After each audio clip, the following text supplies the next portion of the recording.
안녕하세요. 전 세계의 감동적인 이야기를 전하는 해외사 연튜브입니다. 겨울에 한기가 깊어가는 요즘, 항상 건강에 유의하시길 바라며 오늘 여러분에게 전할 특별하고 마음을 울리는 사연을 시작하겠습니다. 커피에 물을 타서 마실 거면 그냥 물을 마시지 왜 아이스 아메리카노를 마셔? 이 정도면 아메리카노라고 부르는 게 아니라 코리아카노라고 불러야 되는 거 아니야? 멜버른의 카페. 호주의 바리스타들이 한국인 여자를 놀리고 있는데요. 흡사 따돌림처럼 보이는 이 현장. 무슨 일이 있는 걸까요? 저는 호주 멜버른에서 바리스타로 일하고 있는 니콜입니다. 멜버른은 화이트 플랫, 카페라떼의 도시라고 불려도 무방할 정도로 모든 사람들이 라떼를 사랑하는 도시예요. 저는 거기서 바리스타로 일하고 있습니다. 최근 저는 일과의 권태기를 겪고 있었던 것 같아요. 매일 같은 라떼 아트를 그리는 것도 지겨웠고 같은 커피를 뽑는 것에 질려 있었어요. 새로운 일상이 필요했죠. 그렇다고 커피를 사랑하지 않는 것은 아니었어요. 저는 커피에 진심이었거든요. 다만 재미가 없었던 것뿐이죠. 저희 카페에 같이 일하는 친구 중에 한국에서 워킹홀리데이를 온 다혜라는 친구가 있었는데요. 얘 별명은 저희 카페에서 아이스 아메리카노였어요. 사실 호주는 커피에 물을 타면 아메리카노라고 부르지 않고 롱블랙이라고 부르는데요.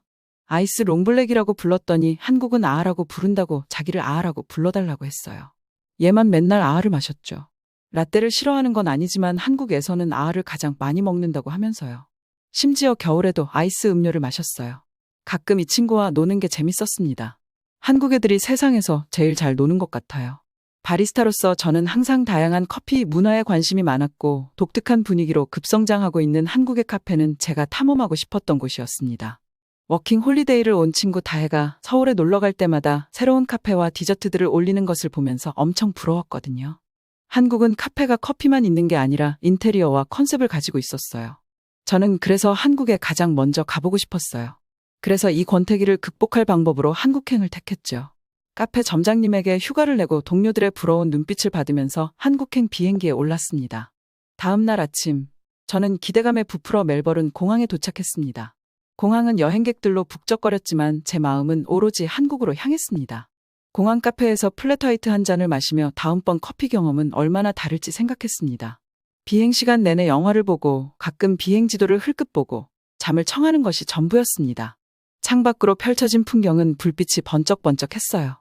풀과 바다가 많은 호주 지형과는 확연히 달랐습니다. 드디어 한국에 도착했다는 사실에 가슴이 두근거렸습니다.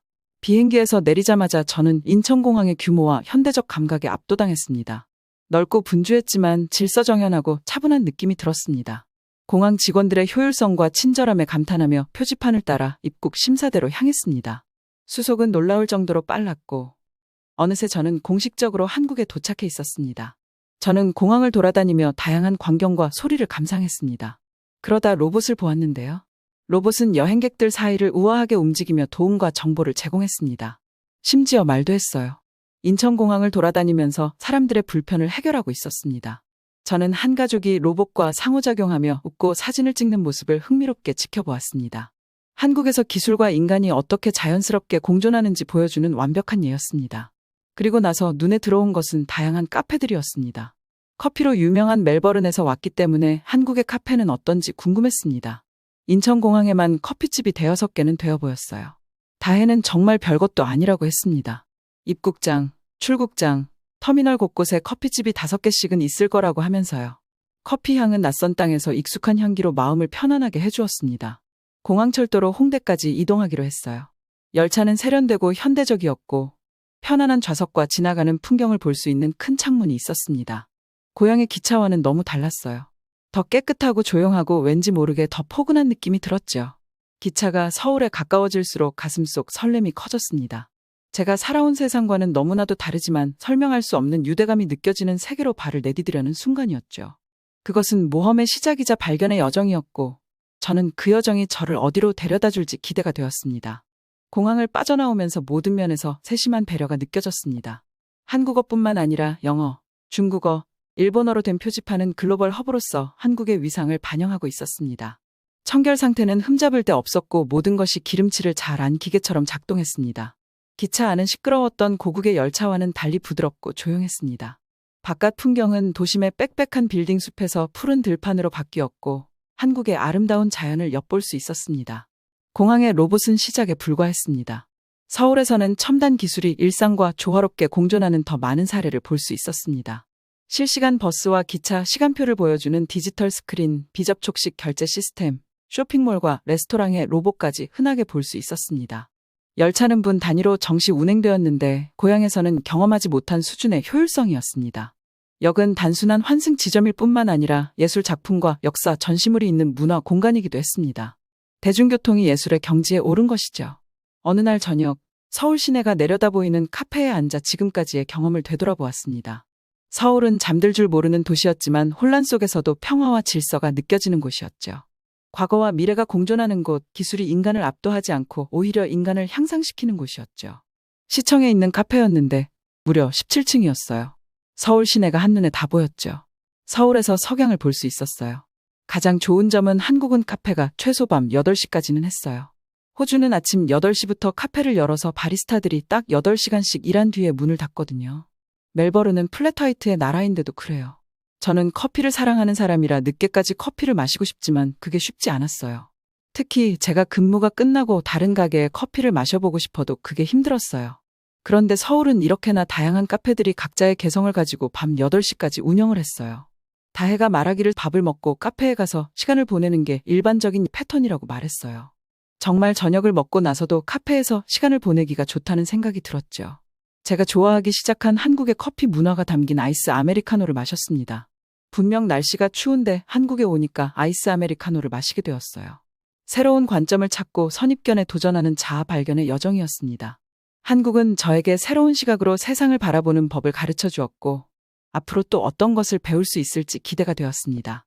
서울에서는 하루하루가 모험이었고 모퉁이를 돌 때마다 새로운 것을 발견할 수 있었습니다.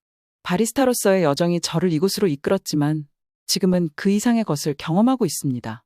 익숙하면서도 완전히 새로운 세계인 한국 커피 문화의 중심부에 빠져들고 있었죠. 한국 커피 중에 가장 놀라운 것은 노란 간판을 가진 커피들이었어요. 아침마다 노란 간판을 가진 카페들은 무려 1,500원밖에 안 하는 가격으로 커피를 판매하고 있더라고요. 한국 사람들이 질서 있게 줄을 서서 키오스크로 주문을 했어요. 저도 키오스크 앞에 서니 그 편리함과 효율성에 감탄하지 않을 수 없었습니다. 아침을 커피와 함께 시작할 수가 있었어요. 한국어가 서툰 저 같은 사람도 놀라울 정도로 직관적으로 메뉴를 탐색할 수 있었습니다. 화면에는 클래식 아메리카노부터 독특한 한국식 커피 블렌드까지 다양한 옵션이 표시되었습니다. 저는 한국에서 익숙해진 아이스 아메리카노를 시켰습니다. 저도 한국인 직장인이 된 기분이었어요. 스크린을 터치해 선택을 마무리하는 동안 저는 이 경험이 멜버른에 있을 때와는 얼마나 다른지 생각하지 않을 수 없었습니다. 이곳에서는 효율성과 속도에 더 중점을 두었지만 커피의 품질을 떨어뜨리지 않았습니다. 바쁜 바리스타에게 얼마나 좋은 기계인가라는 생각이 들었어요. 주문이 처리되는 동안 키오스크에서 부드러운 콧노래가 흘러나왔고 순식간에 픽업 카운터에 커피가 준비되었습니다. 이 모든 과정의 단순함과 신속함이 인상적이었습니다. 가장 기억에 남는 경험 중 하나는 달고나 커피를 발견한 것이었습니다. 달고나 커피는 소셜미디어를 통해 처음 접했는데 휘핑과 크리미한 질감, 달콤한 맛으로 선풍적인 인기를 끌었죠. 하지만 달고나의 본고장인 한국에서 달고나를 맛보는 것은 전혀 다른 경험이었습니다. 명동의 번화가에 있는 고풍스러운 카페에서 정통 달고나 커피를 한 모금 마셨을 때였습니다. 쓴맛과 단맛의 완벽한 조화, 아이스 커피 위에 얹어진 크리미한 식감은 정말 환상적이었습니다. 그때 한국의 커피는 단순한 음료가 아니라 하나의 경험이라는 것을 깨달았습니다. 서울의 카페를 둘러보면서 인테리어부터 음료 제공에 이르기까지 모든 면에서 세심한 배려가 느껴졌습니다. 한국 바리스타들은 그 자체로 예술가였고 커피 한 잔 한 잔에서 커피에 대한 열정이 느껴졌습니다. 한국 전통 요소를 커피에 녹여내어 단순한 음료가 아닌 한국 문화를 맛볼 수 있도록 하는 모습에 감탄했습니다. 달고나 외에도 다른 독특한 커피 음료들을 발견했습니다. 한국 전통 곡물 가루로 만든 달콤하고 크리미한 미숫가루 라떼부터 클래식 아메리카노에 한국에서 인기 있는 감귤류 과일인 유자를 넣어 상큼한 맛을 더한 유자 아메리카노까지요. 새로운 음료가 나올 때마다 이해와 인식이 넓어지는 놀라운 경험을 했습니다. 한국의 디저트 문화도 저를 매료시켰습니다. 카페마다 커피와 완벽하게 어울리는 다양한 디저트가 준비되어 있었죠. 섬세한 떡부터 폭신폭신한 카스텔라 케이크까지 모두 먹어봤어요. 그중 제가 가장 좋아한 것은 뚱카롱이었어요. 뚱카롱이라는 애칭으로 불리는 마카롱을 처음 발견한 날은 제 한국 여행의 달콤함을 더한 날이었습니다. 수많은 포장마차와 아기자기한 빵집들이 늘어선 서울의 번화한 거리를 거닐던 기억이 납니다. 그때 한 베이커리 쇼윈도에 진열된 형형색색의 떵카롱이 제 눈길을 사로잡았죠. 마치 작은 햄버거 빵처럼 두툼하고 다양한 크림과 토핑이 듬뿍 들어있는 마카롱은 지금까지 보았던 마카롱과는 달랐습니다. 저는 친절한 직원의 추천에 따라 클래식한 바닐라, 진한 초콜릿, 대담한 인절미 맛 등 몇 가지를 선택했습니다. 바닐라 떵카롱을 처음 한 입 베어 물자마자 바로 마음을 빼앗겼습니다. 겉껍질은 바삭하면서도 쫄깃한 식감을 선사했고, 크림 필링은 진하지만 과하지 않은 마카롱 자체의 은은한 단맛과 완벽한 조화를 이루는 천상의 맛이었죠. 하지만 정말 제 마음을 사로잡은 것은 인절미 뚱카롱이었습니다. 그러던 어느 날 한강이 내려다 보이는 카페에 앉아있다가 문득 생각이 떠올랐습니다. 커피는 어떤 형태로든 보편적인 언어이자 문화를 이어주는 다리라는 생각이 들었습니다. 한국에 사는 호주인인 제가 커피에 대한 공통된 사랑으로 현지인들과 소통하고 있었죠.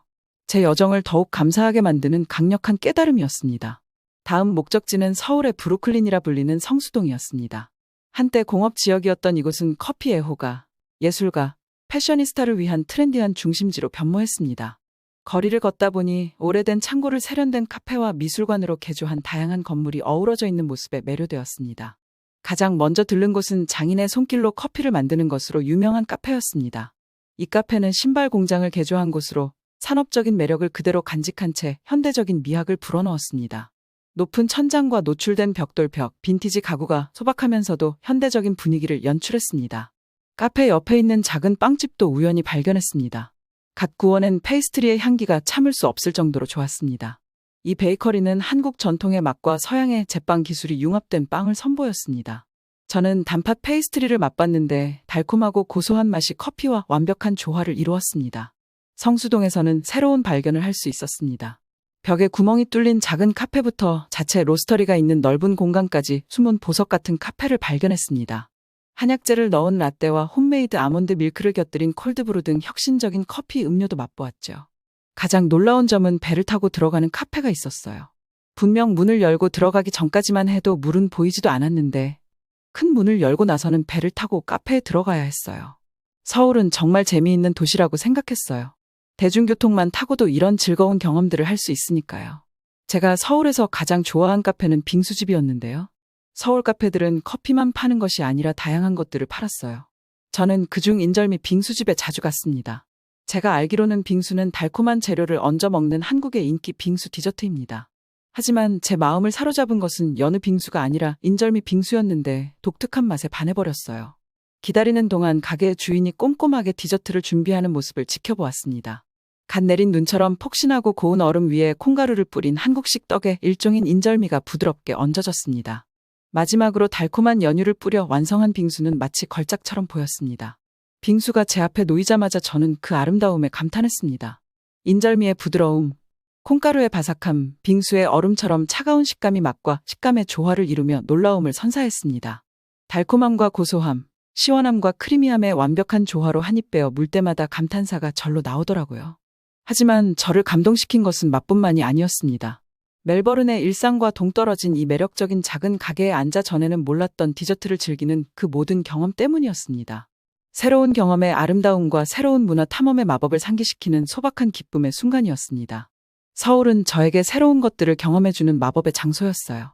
저는 아이스 아메리카노와 달고나 커피 뚱카롱 같은 바리스타로서의 세계를 확대해 주었습니다. 저는 멜버른에서도 제가 해야 할 일이 무엇인지 깨달을 수 있었어요. 서울에서의 이 기운과 도전 정신을 가지고 우리 카페를 발전시키는 일이었죠. 몇 년 뒤에 멜버른에서 한국식 카페를 찾아보세요. 제가 일하고 있을 거예요. 오늘의 첫 번째 사연은 여기까지입니다. 날씨가 많이 쌀쌀해졌으니 건강에 유의하세요. 여러분의 구독, 좋아요, 알람 설정은 저희에게 큰 힘이 됩니다. 그럼 이제 두 번째 사연으로 넘어가 보겠습니다. 여러분의 따뜻한 마음이 이 사연에도 잘 전달되길 바랍니다. 안녕하세요. 영국에서 교수를 하고 있는 제인이라고 합니다. 사실 지하철을 타기 전까지 너무 뻔하다고 생각했죠. 하지만 저는 눈앞에 펼쳐진 광경을 보고 믿을 수 없었어요. 입구에서 몇 계단 내려가지 않았는데 주변에 보이는 건 온통 쓰레기뿐이었거든요. 마치 청소를 며칠이나 하지 않은 것 같았어요. 그리고 알 수 없는 이상한 냄새들이 불쾌한 느낌을 주기 충분했죠.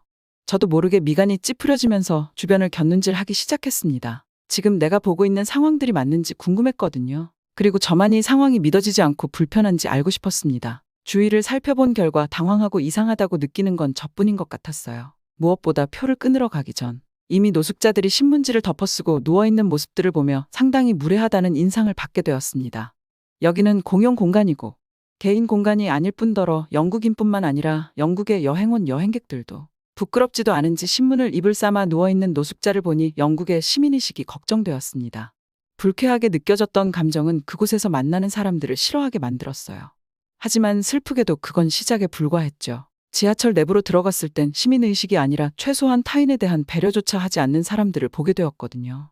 함께 이용하는 공용 공간이지만 지하철 문이 열리면 사람들이 맞물려 어깨를 부딪히고 위태롭게 탑승해야 했어요. 지하철 내부도 어지러운 건 마찬가지였습니다. 정리정돈이 안 된 것 같은 모습이었거든요. 사람들은 앉아있기도 하고 서있기도 했는데 다른 사람의 불편함은 아랑곳하지 않는 것 같았어요. 특히 앉아있는 사람들 중에는 옆 사람이 불편하든 말든 다리를 활짝 벌리고 앉아있는 사람들이 많았습니다. 한 사람당 앉을 수 있는 좌석이 정해져 있는데도 말이에요. 늘 자동차를 타고 이동하고 도심의 메인 거리 외에는 다녀본 적 없어서 이렇게 무질서한 모습을 정말 처음 보았습니다. 항상 영국은 발전된 나라로 높은 시민의식을 지녔다고 자부했어요. 그렇게 대학에서 가르쳤고 그런 사람들이 주위에 많았기 때문이죠. 역사 자체도 자랑스럽다고 가르치고요. 하지만 그건 제가 사는 환경이 특수한 조건이었다는 걸 이제 깨닫게 되었습니다.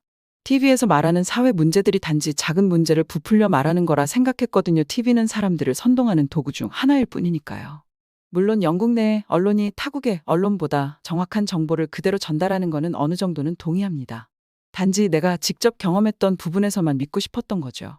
영국 내 실상을 직접 접하기 전까지는 말입니다. 너무 뻔하고 재미없을 것 같은 그날의 세미나는 열띤 토론을 하며 영국이 앞으로 가야 할 길, 시민의식이 높아질 수 있는 방법, 교육에 대한 필요성 등으로 다양한 해결책이 제시되었어요. 영국 내 교육열은 생각보다 높지 않거든요. 인구수에 비교하면요. 복지가 좋아서 나라에서 혜택도 많아 먹고 사는데 크게 불편하지 않으면 굳이 배울 필요성을 느끼지 못하는 사람들도 여전히 존재해요. 배움이라는 게 더 나은 삶으로의 수단이 되는 건 분명하지만 더 나은 사람이 되도록 만든다는 건 전혀 고려하지 않는 거죠. 제가 살아온 삶이 너무 좁았다는 새로운 시각을 선사한 세미나의 2부는 한국 서울에서 진행된다고 했습니다. 한국이라는 나라는 제가 예술과 문화를 가르치고 있기에 이미 접해서 알고 있었어요. 그 나라를 가본 건 아니지만 이미 한국 음악, 영화, 드라마로 영국 내 많은 시장을 섭렵해 가고 있다는 걸 수업으로 학생들에게 알려줬거든요.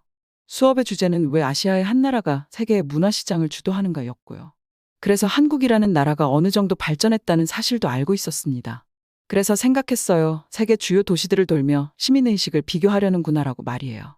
영국 내에서도 실제로 접하지 않고 저처럼 책이나 TV로만 정보를 접 사람들이 많아요. 그리고 그 세상이 진짜고 전부라고 저처럼 믿는 거죠. 하지만 실제의 삶을 본다면 그렇지 않다는 걸 알게 되고 자신의 생각이 얼마나 편협했는지 깨닫는 시간이 필요했습니다. 그렇게 한국행 비행기를 타러 공항에 도착했어요. 한국으로 가는 비행기를 타기 위해 출국 수속을 받는데 확실히 한국 사람들을 많이 볼 수 있었습니다. 유럽 같은 경우 다양한 나라의 사람들이 비행기를 타기 위해 대기해요. 대기자의 모습들을 보고 어느 나라 사람들이 압도적으로 많다고 정의할 수 없죠. 하지만 한국행은 한눈에 보아도 한국 사람들이라는 걸 알 수 있었어요. 왜냐면 그들은 준비 자세부터가 달랐거든요. 자기 차례가 아닌데도 한 손에 여권과 비행기표를 들고 빠르게 소속을 마칠 준비를 했습니다. 다른 나라 사람들은 같이 기다리는 동행인과 이야기하거나 핸드폰을 보는 듯 개인적인 시간을 보내느라 바빴죠. 아마 예전 같았으면 저 역시 다른 이런 것들을 찾으려 애쓰지 않았을 것 같아요. 무엇이든 영국 사람들이 월등하다는 착각 속에 살았으니까요. 하지만 그게 아니라는 걸 알고 한국으로 가는 이유가 있을 거라는 궁금증이 생기니 눈앞에 보이는 한국인들을 유심히 관찰하게 되었습니다. 그 결과 한국인들은 합리적인 걸 좋아한다는 생각이 들었어요. 시간도 효율적으로 빨리빨리 쓰려고 하는 거일지도 모르겠지만 뒤에 기다리는 다른 사람에게도 피해를 준다고 생각하는 것 같았죠. 그건 한국에 도착해 내릴 때도 마찬가지였어요. 느긋하게 내릴 준비를 하는 외국인들과 다르게 한국인들은 빠르고 신속하게 움직였으니까요. 혹시라도 입구와 가까운 쪽에 앉은 자신으로 인해 안쪽에 다른 사람들이 불편해하는 걸 못 참는 것 같았습니다. 그렇다고 어수선하거나 움직임이 커서 옆 사람에게 불편함을 주는 것도 아니었어요. 자신이 움직일 수 있는 최소한의 동선으로 움직이며 다른 사람에게 피해주지 않았죠. 한국 사람들은 자신보다 타인을 배려하는 사람인가 처음으로 궁금증이 생겼어요. 그리고 여러 나라를 둘러볼 필요도 없이 영국 도시 다음이 한국 도시인 걸로 보아 아마 시민의식이 뛰어날 것 같다는 기대감이 들기도 했죠. 한국에 도착한 후 서울로 이동하는데 지하철을 이용해야 했어요. 영국과 마찬가지 조건인 거죠. 그 나라의 시민의식은 지식층에만 있는 게 아니니까요. 모든 국민 모든 사람들에게 동일하게 있을 때 그 나라의 발전된 모습을 기대할 수 있기 때문입니다. 걱정되는 마음과 설레이는 마음을 반씩 가진 채 지하철로 향했어요. 초행길이지만 헤매지 않고 잘 찾아갈 수 있었던 건 영어로 된 안내가 곳곳에 잘 되어 있었기 때문이에요. 물론 마지막에 방향을 가는 사람에게 물어봐야 했는데요. 그 한국인은 핸드폰을 보고 누군가와 연락을 하는 것 같았어요. 그런데 제 주변은 그 사람밖에 없었죠. 한국인이 제가 옆으로 온 걸 빠르게 눈치채고 무슨 일인지 먼저 물었거든요. 전 당황해서 영국어를 했었고 못 알아듣자 핸드폰 번역기를 사용하더라고요. 영국에서는 영어로 묻지 않으면 대답을 하면 무시하는 경향이 있는데 한국에서의 시민의식에 저는 정말 놀랐습니다. 그래서 전 지하철을 탑승하는 장소에 대해 물었고 친절한 답변을 통해 올바른 길을 찾을 수 있었어요. 그리고 지하철에 탑승했는데 깜짝 놀라고 말았습니다. 너무나도 깨끗했거든요. 눈에 보이는 휴지나 음료수 캔 같은 더러운 것들은 보이지 않았습니다. 그리고 영국 지하철에 나던 쾌쾌한 냄새 같은 것도 나지 않았고요. 지하철을 탈 때 마시던 음료를 다 마시고 빈 병만 들고 있는 한국인을 보았는데요. 그 한국인은 영국인처럼 바닥에 빈 병을 버리지 않더라고요. 자신의 가방에 담는 모습을 보고 깜짝 놀랐습니다. 시민의식이 상당히 높아 보였으니까요. 지하철을 탈 때도 영국과 다른 모습을 한눈에 찾아냈어요. 탑승하려는 문 양쪽으로 화살표가 있었는데 탑승자는 그 선에 따라 줄을 서야 했거든요. 지하철이 도착하자 한국인들은 먼저 타려고 밀지 않았습니다. 내리는 사람들이 안전하게 모두 내린 다음에 있어야 줄을 선 차례대로 안전하게 탑승했죠. 많이 돌아다니지 않았어요. 한국에 도착해 지하철을 탑승한 것뿐이죠. 한국인들의 일상을 아주 살짝 엿봤을 뿐인데도 영국 시민과 다른 한국 사람들의 배려심과 시민의식을 모두 볼 수 있었습니다. 지하철에 탑승한 모습들도 정말 많이 달랐어요. 음악을 크게 듣거나 옆에 앉은 사람이 불편할 정도로 다리를 쫙 벌리고 앉는 사람들을 찾을 수 없었거든요. 딱 자기 좌석에 질서정연하게 앉아 있었습니다. 하지만 더 놀랐던 거는 내릴 때였답니다. 한국에는 외국인 우대라는 게 있는 것 같았어요. 뭐랄까 다른 나라에서 한국에 왔으니 좀 더 편하게 이용했으면 하는 한국인들의 행동이 고스란히 느껴졌다면 이해가 좀 빠를까요? 지하철을 타거나 내릴 때 어딘가로 이동하거나 식당을 들어갈 때 등 먼저 하라는 듯한 느낌을 상당히 받았어요. 혹시라도 제가 불이익을 받거나 불편할까 신경 쓰는 느낌들이 들었거든요. 그 느낌은 불쾌하지 않았어요. 티나지 않게 예의를 차리며 저를 배려했죠. 하지만 한국 사람들이 일부러 그러고 있다는 걸 깨닫는 건 오래 걸리지 않았어요. 제가 어디를 가든 한국인들보다 좀 더 빠르고 편리하게 이용할 수 있었거든요. 세 번째로 비슷한 일이 겹쳐 일어나는 걸 알게 된 이후 절 배려한다는 걸 알았어요. 한국 사람들끼리도 어른이나 어린아이 다친 사람들을 보면 배려한다는 건 알고 있었거든요. 그런데 저도 거기에 속한다는 건 기분 좋은 느낌을 주기에 충분했습니다. 제가 한국에 머무는 시간은 단지 짧았던 며칠이었는데도 이방인이 아니었거든요. 그들의 삶 속에 녹아들어 함께의 시간을 공유하고 공간을 사용하고 있었어요. 한국인들은 누가 시켜서 그런 것도 아니었죠. 아시아 중에서도 상당히 오랜 전통을 가진 나라라고 알고 있는데요. 유교사상 때문에 조상 대대로 예의로 상대방을 생각하는 마음과 합리적인 행동 등이 DNA에 내재되어 있는 것 같았어요. 그리고 한국 특유의 교육열도 한몫했다고 생각합니다. 결국 시민의식은 민족 특유의 특성과 교육이 더해질 때 빛을 발휘한다는 걸 알게 되었죠. 그래서 어딜 가나 한국인 학생들이 성적이 상위권인 것도 있겠지요. 영국의 지하철 같은 일상 문화를 직접 겪기 전까지 영국이 높은 시민의식으로 강대국을 이루었다고 생각했어요. 한국에 오기 전까진 교육열 하나만 더 높인다면 더욱 향상된 영국의 모습으로 발전이 가능하다고 토론까지 했죠. 하지만 한국에 오고 나서 처음으로 영국은 지금은 아니라는 생각이 들어 안타깝게 느껴졌습니다. 영국의 모든 사람들이 한국 사람처럼 일상에서 타인을 배려하고 기본을 지키며 살아가기 위해서는 교육이 꾸준히 이어지며 영국 사람들의 삶과 몸에 녹아들어야 하는데요. 시간이 꽤 많이 걸리지 않을까 싶습니다. 그래도 끊임없는 학습의 결과가 되면 영국도 한국 사람들처럼 변할 수 있지 않을까 생각해요. 대학에서 한국 문화를 강의할 때는 외적인 요소에만 집중했어요. 영화나 드라마에서 다루고 있는 것들이 세계인들이 열광할 만한 요소들이 있고 그게 어떤 부분인지 살펴보며 문화를 선도하기 위해 어떤 과정이 필요한지에 대해 설명하는 게 제 주된 업무였으니까요. 하지만 한국에 오고 깨닫게 되었습니다. 문화는 사람들이 만들어내는 것으로 그 나라의 시민의식과 연결된다는 것 말입니다. 한국을 둘러보고 작은 부분까지 살펴본 제 느낌은 한국이 너무 저평가되고 있다는 사실이에요. 그 이유는 국방력이나 국민소득 같은 부분들이 있을 수 있죠. 하지만 문화적인 측면, 시민의식 같은 부분들만 살펴본다면 한국은 단연코 세계 어느 나라와 견주어도 뒤지지 않을 거라고 확신할 수 있습니다. 다음에도 한국에서 다양한 경험을 하고 싶네요. 그럼 다음 사연으로 넘어가 보겠습니다. 한국 문화는 새치기와 뒷돈 아니에요? 퇴근 시간대에 지하철을 타봤더니 줄이 어디 있는지도 모르겠던데요. 거의 한국이 한국했던 거죠. 여기 한국으로 출장을 갔다 온 프랑스인 여자가 카페에서 한국에 대해 이야기하고 있는데요. 한국 문화가 새치기라는 소리는 도대체 어디서 나온 얘기일까요? 안녕하세요. 저는 클로드이고 프랑스에서 LVMH 소속 브랜드에서 일을 하고 있습니다. 저희 회사는 꽤나 큰 브랜드인데요. 루이비통이나 디올, 베네피트 등등 패션 브랜드를 많이 가지고 있어요.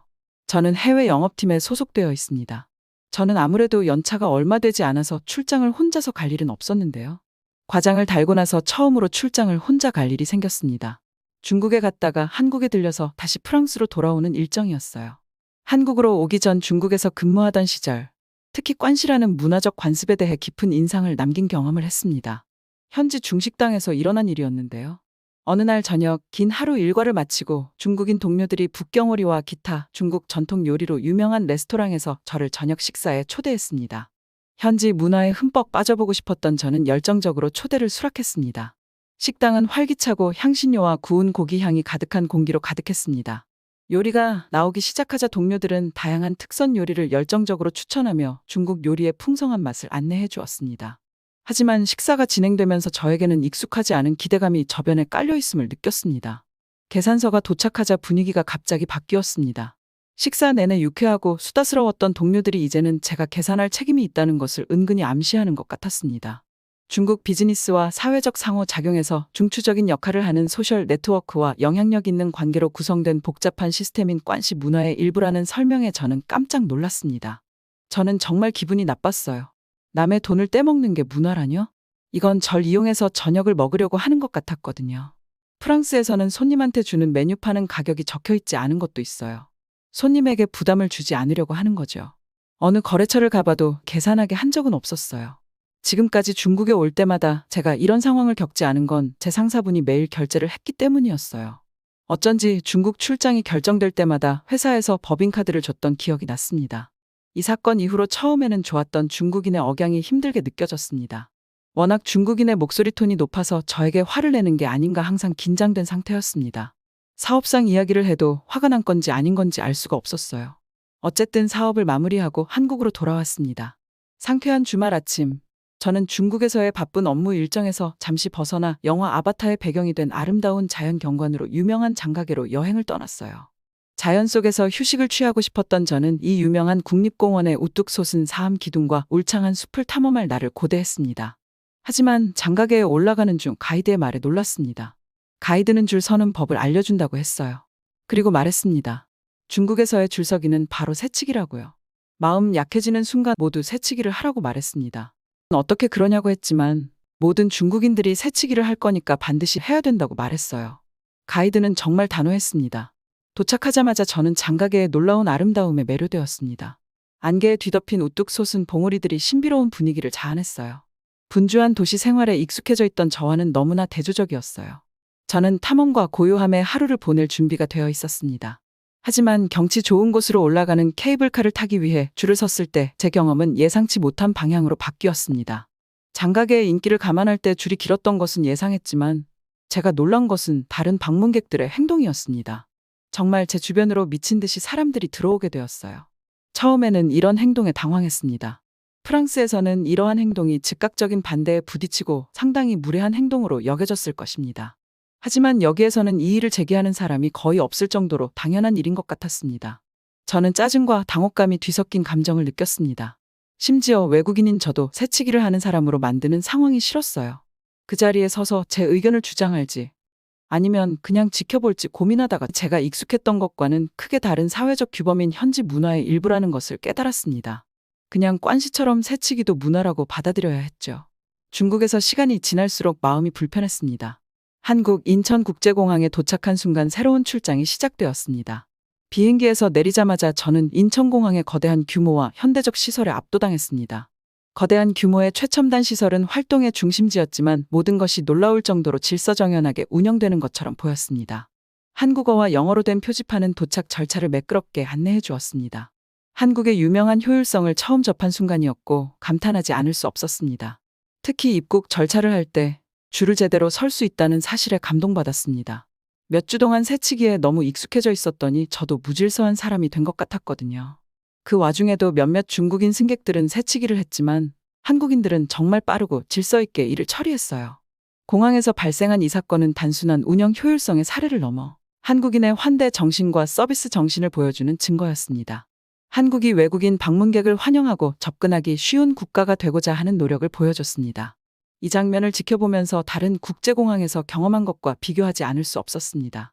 인천공항은 현대적인 시설과 체계적인 프로세스뿐만 아니라 직원들의 따뜻함과 역량도 돋보였습니다. 기술과 사람의 손길이 조화롭게 어우러진 인천공항은 서비스와 효율성에 대한 한국의 접근 방식을 잘 보여주는 것 같았습니다. 인천공항을 빠져나오자 선선한 가을바람이 반갑게 맞이했습니다. 멀리 보이는 현대식 고층 빌딩과 전통 한옥이 어우러진 스카이라인은 전통의 뿌리를 두면서도 미래를 향해 비상하는 한국 사회의 모습을 그려냈습니다. 새로운 문화와 업무 환경에 대한 불안감은 점점 사라지고 호기심으로 바뀌기 시작했습니다. 한국에서 가장 기억에 남는 경험 중 하나는 한국 지하철을 처음 타본 것이었습니다. 세계 곳곳을 여행하며 다양한 대중교통 시스템을 경험한 저는 한국의 유명한 효율성이 대중교통에 어떻게 적용되는지 궁금했습니다. 지하철역에 내려서자마자 청결함과 정돈된 모습이 눈에 들어왔습니다. 역은 흠집이 없을 뿐 아니라 표지판도 잘 되어 있어서 저 같은 외국인도 쉽게 찾을 수 있었습니다. 차분하고 질서 정연한 분위기는 다른 도시에서 경험한 바쁘고 혼잡한 지하철과는 확연한 대조를 이루며 기분 좋은 놀라움을 선사했습니다. 하지만 정말 놀라웠던 것은 연결성이었습니다.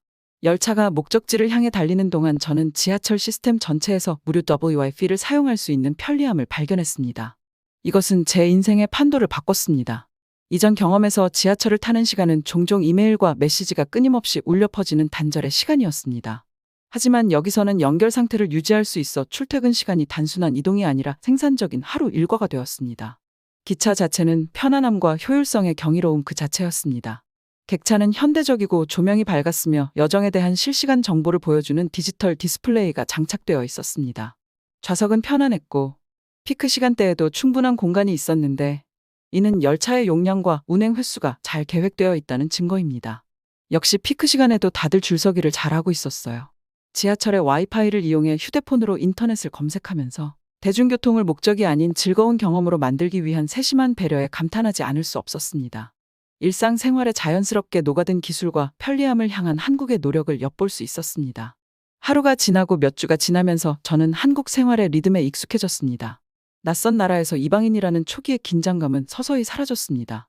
친절은 겉모습이 아닌 진정한 문화의 일부였기 때문입니다. 식사 한 끼, 조언 한마디, 미소 하나까지 기꺼이 나누려는 마음은 신선한 변화였습니다.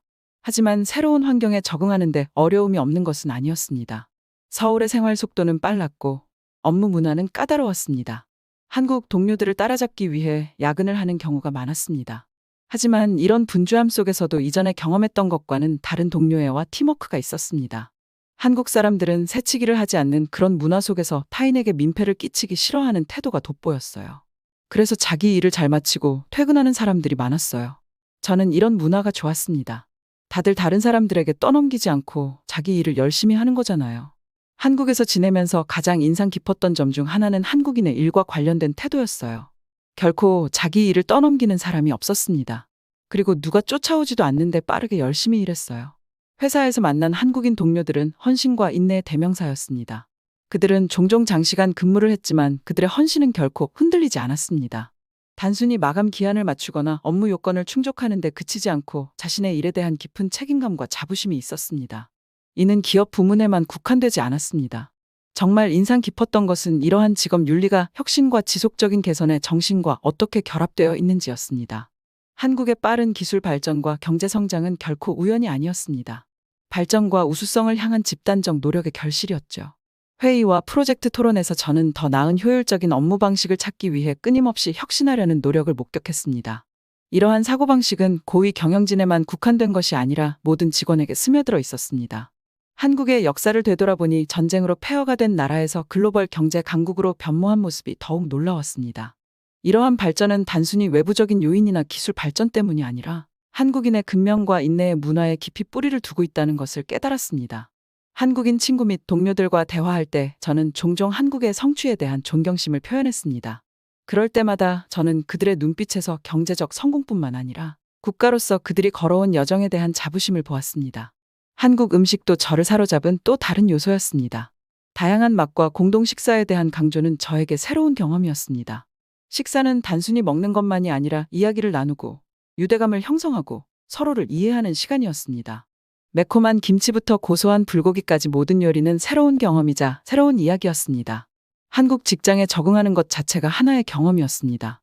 서구 기업에서 성장한 저는 한국 기업의 위계 질서가 처음에는 낯설게 느껴졌습니다.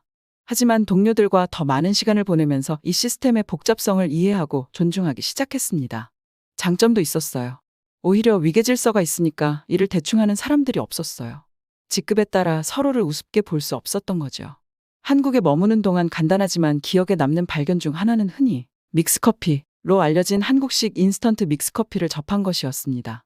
이 평범해 보이는 음료는 작고 편리한 패키지에 제가 가장 좋아하는 일상 중 하나가 되었습니다.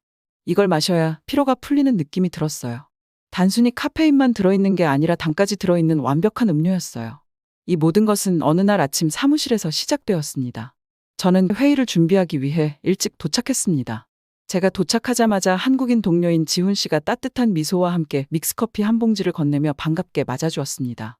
이거 꼭 드셔보세요. 그는 한국인들이 빠르고 맛있게 커피를 마시기 위해 즐겨 마시는 커피라고 설명했습니다. 회의적이면서도 호기심이 발동한 저는 봉지를 받아들었습니다. 인스턴트 커피와 크리머, 설탕이 완벽한 비율로 섞여 있는 깔끔하고 작은 봉지였습니다. 지훈 씨의 지시에 따라 컵에 내용물을 붓고 뜨거운 물을 부었습니다. 첫 모금을 마셨을 때 저는 깜짝 놀랐습니다. 믹스 커피는 부드럽고 달콤하며 놀라울 정도로 만족스러운 독특한 풍미를 가지고 있었습니다. 맛뿐만 아니라 전체적인 콘셉트도 인상적이었습니다. 빠르게 변화하는 라이프 스타일로 유명한 이 나라에서 이 인스턴트 커피는 편리함과 맛의 완벽한 조화를 보여주었습니다. 한국 문화의 실용적이고 혁신적인 측면을 작지만 통찰력 있게 엿볼 수 있는 순간이었습니다. 시간이 지나면서 믹스커피는 제 일상의 필수품이 되었습니다. 저는 프랑스로 돌아갈 때도 이 믹스커피를 잔뜩 사갔어요. 그리고 제 사무실에도 두었죠. 다들 같이 먹어서 빨리 소진된다는 점이 너무 슬프더라고요. 그래도 이 맛있는 걸 모두에게 알려주고 싶었습니다. 한국의 직장 문화는 사무실 밖에서의 사교 활동도 강조했습니다. 저는 회식이라고 불리는 퇴근 후 저녁 식사나 술자리에 자주 초대받았습니다. 저는 이때도 긴장했는데요. 중국에서처럼 저에게 일부러 돈을 내라고 할까봐 말이죠. 어쨌든 같은 아시아권 문화니까 말이에요. 회식 시간이 되자 사람들이 모두 그냥 나가기 시작했어요. 저는 일부러 제일 늦게 나가려고 했죠. 한국 사람들도 또 나한테 계산을 하라고 하는구나 싶어서요. 심지어 한국은 중국보다 물가도 비싼 편이라서 금액도 높았습니다. 저는 법인카드를 쓰고 프랑스에 가서 경위서를 작성해야겠다 생각했어요. 깊은 한숨을 쉬었습니다. 그리고 계산대에 서는 순간 한국인 동료인 기태가 안 나와? 라고 소리 질렀어요. 그리고 뒤에서 지혜가 계산을 하기 시작했습니다. 저는 몰래 기태한테 가서 물어봤어요. 내가 계산해야 되는 거 아니야? 라고 물어봤더니 기태가 회식인데 무슨 소리냐고 했어요. 당연히 회사가 내준다고 말이에요. 그리고 외국 회사에서 온 사람한테 이 비용을 전가하는 건 양아치 아니냐고 했습니다. 저는 양아치 같은 행동을 하는 사람도 많이 봤다고 하고 싶었지만 꾹 참았어요. 한국은 중국과는 달랐습니다. 한국 직장 생활을 통해 저는 전문 기술뿐만 아니라 인생의 교훈도 얻었습니다. 노력의 가치, 커뮤니티의 중요성, 전통과 혁신의 균형을 맞추는 기술을 배웠습니다. 이러한 경험은 전문가로서 그리고 한 인간으로서 저를 형성했고 한국 문화와 비즈니스 세계에 미치는 영향에 대해 더 깊이 이해할 수 있게 해주었습니다. 정은 단순한 친절이 아니라 공감과 이해에 관한 것이었습니다. 저는 사람들이 노인을 돌보는 방식, 선배에 대한 존경과 애정에서 그것을 보았습니다. 그것은 친구들이 서로를 지지하는 방식에서 보였습니다. 한국에서의 시간이 끝나갈 무렵, 저는 제가 걸어온 여정을 되돌아보게 되었습니다. 한국은 매번 저에게 놀라움과 교훈을 주는 나라였습니다.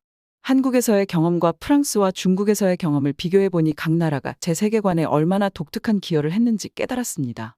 한국인의 관대함과 친절함, 풍요로운 문화와 국토의 아름다움은 저에게 지울 수 없는 흔적을 남겼습니다. 저는 새로운 세계를 이해하고자 하는 이방인, 외국인으로서 여행을 시작했습니다. 이제 저는 한국 사람들과 한국 문화와 연결되어 이 세상의 일부가 된 것 같았습니다. 분열되고 빠르게 변화하는 세상에서 한국에서의 시간은 문화 교류의 아름다움과 친절과 이해라는 보편적인 언어를 일깨워 주었습니다. 일의 효율성과 사람들의 도덕성이 뛰어난 한국은 저에게 귀중한 인생의 교훈을 가르쳐 주었습니다. 저도 한국 사람들처럼 언제나 고든 태도를 유지하고 살고 싶다고 생각했습니다.